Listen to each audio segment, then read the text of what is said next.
students, this is your study guide for Unit 1, Chapter 2, Lessons 2 and 3, Eastern Woodlands and Plains Tribes, textbook pages 62 to 75. Vocabulary you need to know is division of labor. This was when the tribes would divide out the jobs that were required for each member of the tribe to do in order for the tribe to survive. Women would often do planting, harvesting, that sort of thing. Men would typically be the hunters for each of these tribes. Next one is palisade or palisade. That was when tribes of the eastern woodlands would create high walls out of trees in order to protect their communities.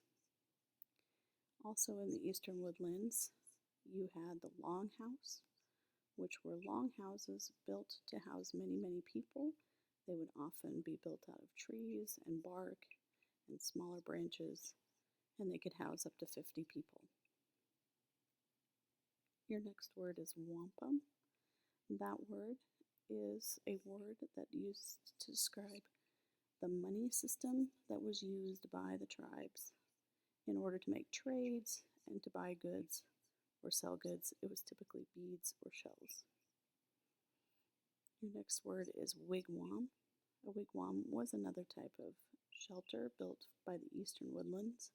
It was smaller than the longhouse, but built much out of the same materials: trees, branches, bark.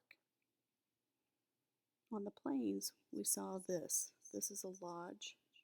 A lodge was a larger home built usually out of earthen materials, and it would house up to 20 to 40 people. Your next word is sod. Sod was the earthen material that was used to make the lodge.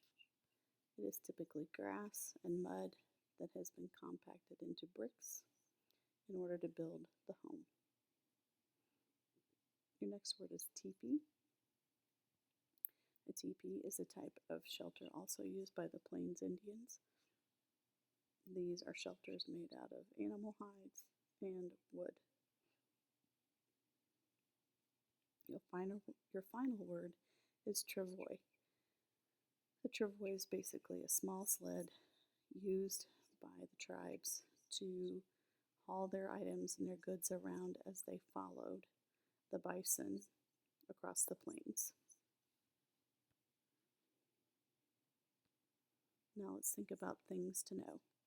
The eastern woodland people were separated into either the Algonquin or Iroquois tribes by the languages they spoke. The purpose of the Iroquois League was to resolve differences or conflicts among their people and other tribes. The most important resource to the Plains people after water was the bison.